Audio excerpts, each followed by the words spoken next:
This act shall be known as the Indian Act 1876 and shall apply to all the provinces and the Northwest Territories. Indian Affairs shall control and manage the reserves, lands, monies, and property of Indians in Canada. In the name of the Crown, be it so declared.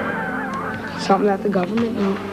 As far as the Indian Act is concerned, I don't really know exactly what it consists of. No comment right now. I'm not sure that the Indian Act affects Native businesses. We can't always win with it. It offends me, to be honest. To have a working knowledge of the Indian Act, to give us knowledge to fight the Indian Act. I don't think the Indian Act affects me now, but it probably will later. The Indian Act, in essence, did that to us and made us a little bit lazy. Somehow we've got to bring to life the Indian Act because we are alive. Are we going to try and fix it up? Or are we going to try and scrap it and make a new one? And what's going to happen in the meantime? From the time you're born and registered as an Indian to the time that you die, nothing will affect your life as much as the Indian Act. Where you live, what education you get, how you'll earn a living, what land you own, and even who will inherit your earthly possessions when you die. Over the last decade, Aboriginal people have worked hard to regain control of their lives. They are seeking self-government, an end to the century-old rulings of the Indian Act. We as Native people have to learn to stand on our own 2 feet again. But the path to self-government may be a long one. And meanwhile, status Indians are governed by the Indian Act. It does provide some basic protection for Indian lands, and that's good. But on the other hand, it also protects our land so much that we can't do anything with it. Some First Nations have creatively pushed the limits of the Indian Act to suit their own needs. Others have not taken it far enough. Many are critical of the Indian Act, but are fearful of what might happen without it. Just a big question goes through my mind. Are we ready for it? Can we handle it? The Indian Act is the only government most Indian people have known. But in Canada, Aboriginal people are preparing once again to govern themselves. Not to go back to the ancient ways of the past, nor to adopt all of the ways of the non-native world, but to make choices, to have a voice, to take control of their own destiny. How do you learn in this world? What is education all about? It's about making mistakes and learning from those mistakes. The concept of self-government is not new. For thousands of years, Aboriginal people were self-governing. The last century of European domination represents only a sliver in time. How and when did Aboriginal people lose their self-governing status? The story begins about 400 years ago.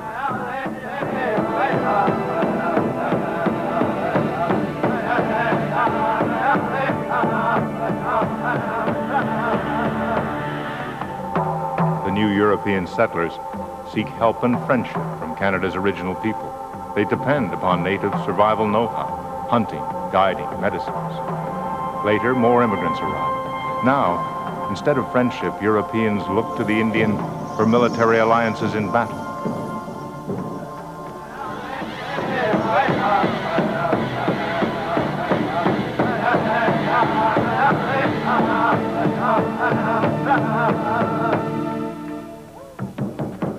An Indian department is set up. Indian nations are recognized as governments equal to the Crown. The Crown deals with Indians directly about land use and access. The two-row wampum belt tells of a time when two equally great nations existed side by side, like two great boats in one river. Then comes the British Royal Proclamation of 1763. It says that the Indians have a right to their land, but the Crown has a right to buy and sell their land through treaties. But Indian treaties made with the British are not recognized by the American or French militia. During wartime, many Indian people are killed in battle. Now there's a great influx of white settlers. Indian nations are forced to move and their hunting grounds are being destroyed.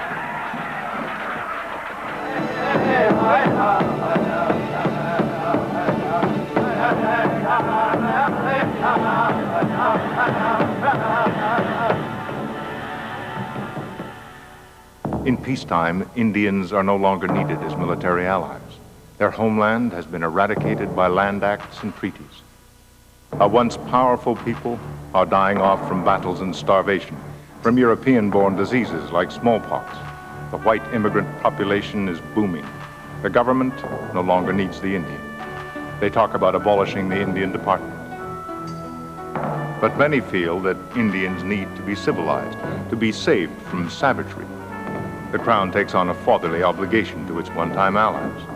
Indians shall be encouraged to adopt the cultural values of a growing technological society. Man is separate from nature and meant to exploit it. Now, land acts and laws are made to protect the Indian. Indians are assigned small parcels of their once large homelands. These are given a new name, reserves. Upon Confederation in 1867, the federal government declares total control of Canada's Aboriginal people and their lands. They create the Indian Act, a collection of all past Indian laws. The Act demands that Indians take on the values of a competitive European society. There are rewards for assimilation. Land ownership and local voting rights are bestowed upon First Nations who seem most advanced in the white man's ways. And there are punishments for not assimilating.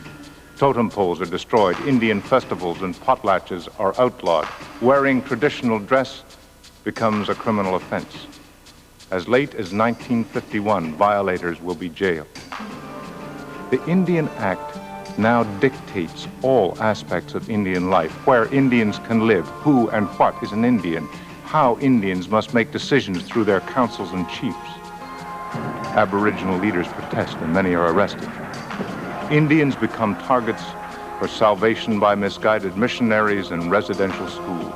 Aboriginals, they say, have God-given human rights, but their cultures are being systematically eroded.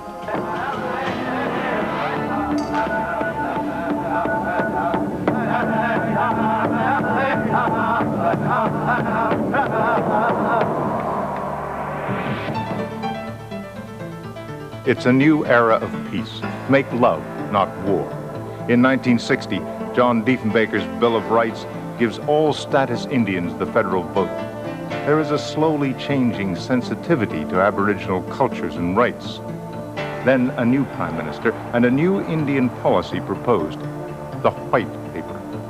The purpose of the new policy is to give them the same rights, the same opportunities and protection in a so-called just society as any citizen, whether he's black, white, or red. But Indians all across Canada reject the White Paper because it questions the value of past treaties and refuses to recognize the concept of Aboriginal rights. The answer is no. We can't recognize Aboriginal rights because no society can be built on historical might-have-beens. We must forget many things if we want to live together as Canadians.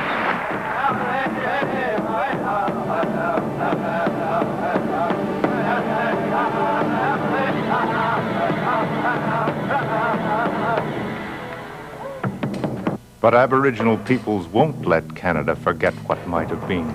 They demand recognition of Aboriginal rights and treaties.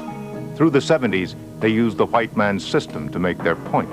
In British Columbia, in the case of a Nisga'a Indian land claim, 6 out of 7 Supreme Court justices agree on the continued existence of Aboriginal title.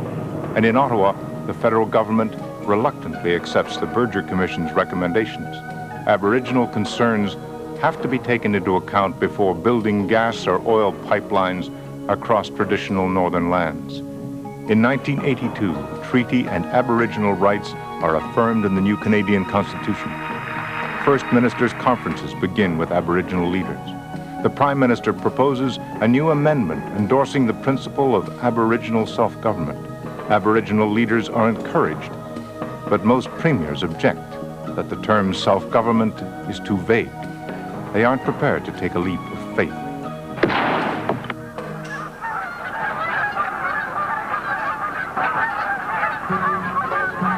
Four centuries ago, the original owners of Canada guided the European newcomers through a frightening new world.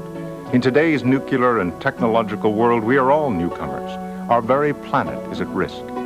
The pendulum swing is returning in favor of traditional Aboriginal values.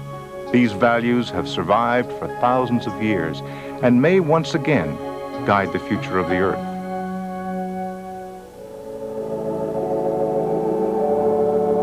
But you cannot create a new world or guide your people through it without knowing the basic laws and assumptions that define and determine their everyday lives.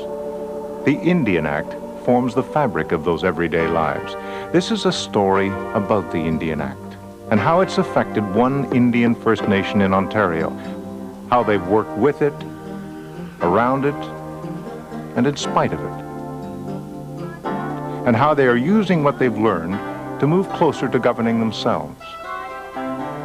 This is the bridge to one of Canada's more than 2,000 Indian reserves, Walpole Island. On one side, a culture of people whose recent ancestors came from Europe. On the other side, 2,000 descendants of Aboriginal nations who once inhabited all these lands. A people, according to the Indian Act, who are tenants on this reserved land at the leisure of the Crown.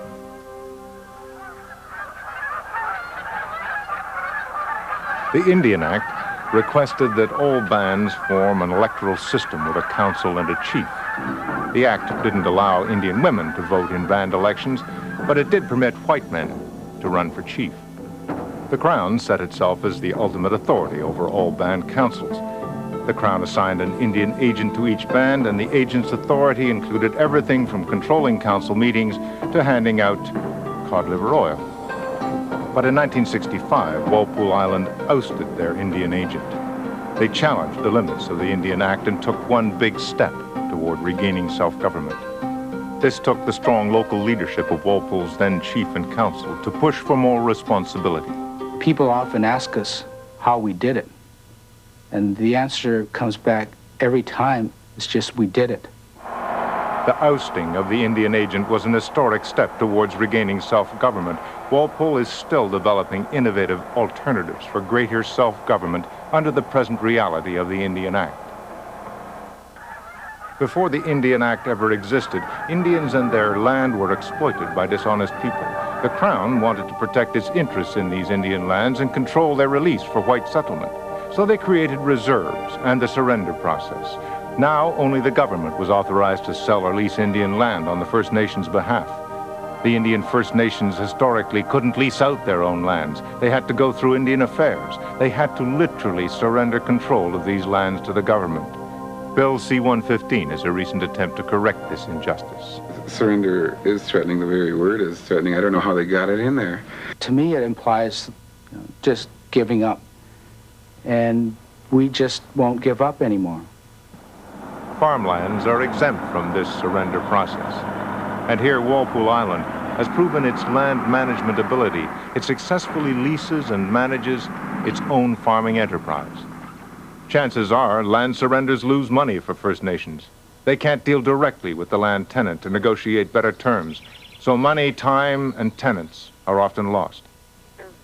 We would save a lot of money. We wouldn't have to go to Ottawa to lobby, or Toronto, or the regional and district offices. And we'd be in more control. There's been the scream across the country that, and it's been well heard by the federal government, that bands will no longer surrender their land for business enterprises. Without the Indian Act, First Nations might have sold or lost reserve land in the past. But with the Indian Act, they cannot manage their own land leases. This is just one way the Indian Act protects on the one hand and prevents First Nations economic development on the other. Do Indian people have to give up one for the other, or are there alternatives? These are some of the issues Indian people need to decide.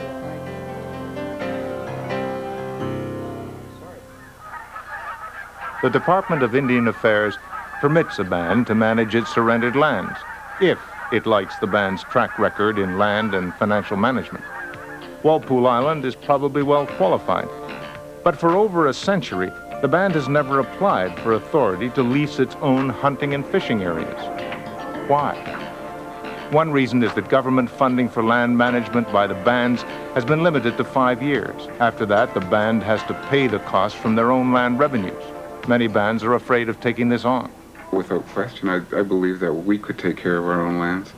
first of all, you have to be self-reliant, that the council has to have its own source of revenue to supply its services and programs to its people without continually going hat in hand to the province or the federal government. We know our needs better than the Crown. We have our own agenda. The chief and council can designate reserve lands for public purposes such as Indian health projects, surveys, schools, road construction, and subdivisions. A First Nation may request authority in these or other areas of its choice. The more responsibilities First Nations take, the more ready they'll be for expanded self-government.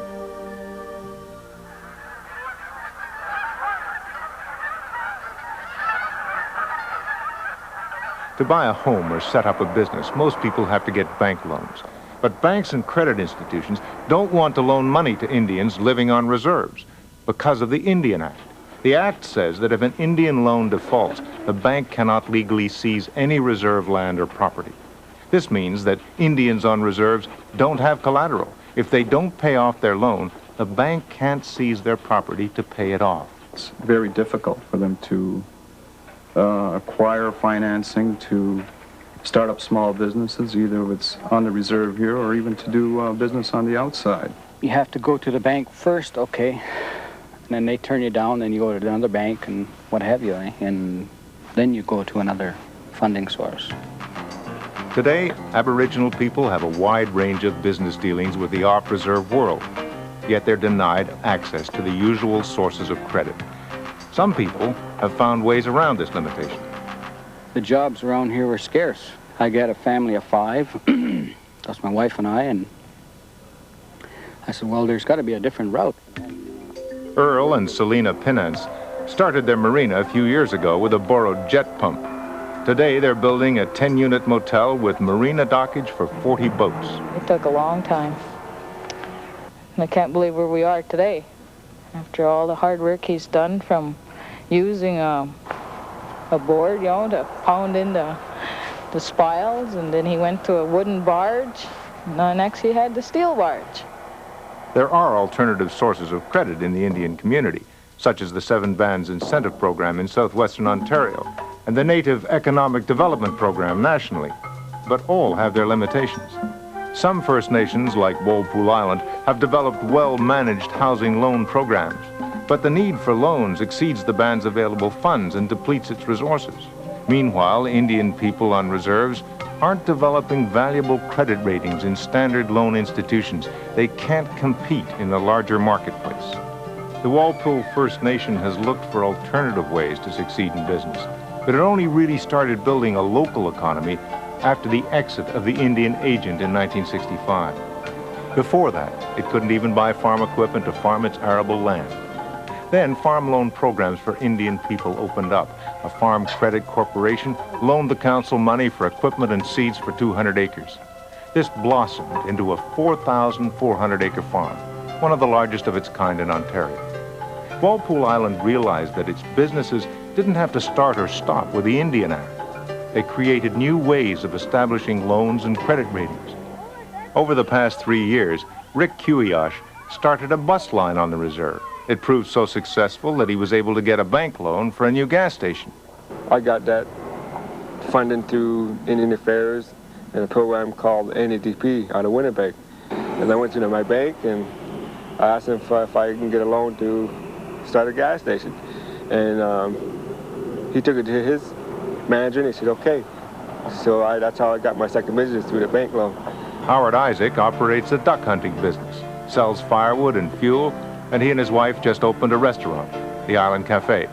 I didn't have all the money when I first started, and I wasn't sure the banks would give it to me either, but I figured I'd get the building up and I'd pay for the rest out of my own pocket, whatever I made out of my other activities. When people see you helping yourself, they have a tendency to want to help you as well.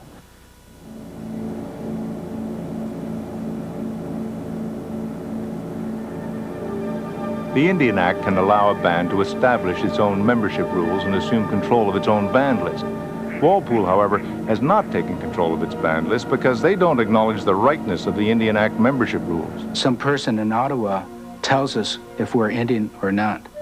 Membership rules and amendments to the Act are seen by some as not always representing the will or benefit of First Nations themselves. A recent example is Bill C-31, an amendment to reinstate many women, children, and other non-status Indians to band membership. This was the government's way of righting a wrong they began a century ago. However, the government seriously underestimated the number of applicants. It didn't provide nearly enough funds to reinstate these returning families to their reserves. I lost my membership for 9 years by marrying a non-native, so I became the non-status Indian. And I had no privileges at all. Bill C-31, because that is a discriminatory right there, to call a race a non-status person. Being a woman, you get put down. Being a non-status, you're down. So I think I went down to the 4th rung. Because the Indian Act has defined who is a band member and who is an Indian, Aboriginal people are reluctant to support these laws. But if First Nations don't determine their own citizenship rules and establish their own residence codes, they're giving over yet another form of control to the government. The Indian Act allows for the chief and council to make their own bylaws for specific purposes: traffic, zoning, public works, and animal control. But the complex process of passing bylaws has frustrated many councils. Many bylaws at Walpole have been rejected. We're sick and tired of having the changes dictated down to us from the federal level. 2 bylaw enforcement officers work for the council. They make sure non-residents use local guides and get hunting and fishing permits. These permits provide a major source of revenue, and local guides benefit from seasonal employment. These same bylaws protect wildlife from excessive hunting and fishing. It's government, and it's government from the people, and we do it ourselves, and it shows our neighbors and the world that we are self-governing people. Walpole Island is exploring many new areas of self-government, areas that aren't covered by a century-old act and for which there are few precedents.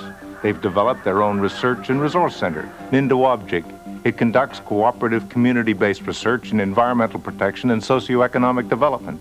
It's also developed materials on Indian history, archaeology, and claims research. It's published papers and sponsored national conferences. Walpole also operates a senior citizens apartment complex, a day nursery, a library, and a cultural center. Its new community center has an arena, a community hall, and a restaurant.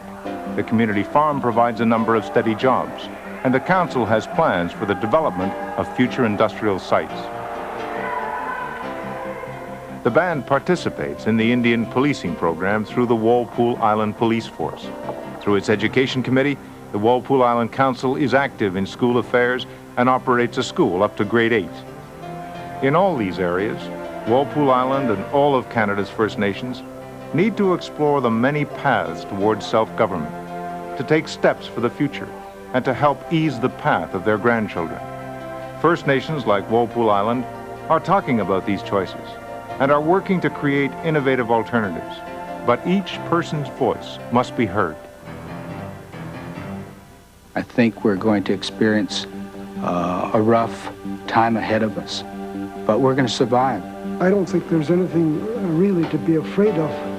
It's taken a while, but it's coming. I'm excited about it. I know it's a utopia we're looking for, and it's there, we should go for it. It's going to take a while for us to learn to walk again. But of course, we could take care of it ourselves. We got to start doing things. Times change, people change, you know. We got to start taking risks. I'd like to see all our people get ahead.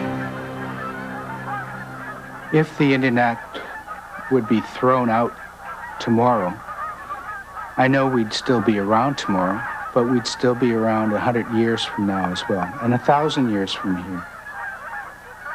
Self-government is coming. There will be some hard choices to make. Will you be ready?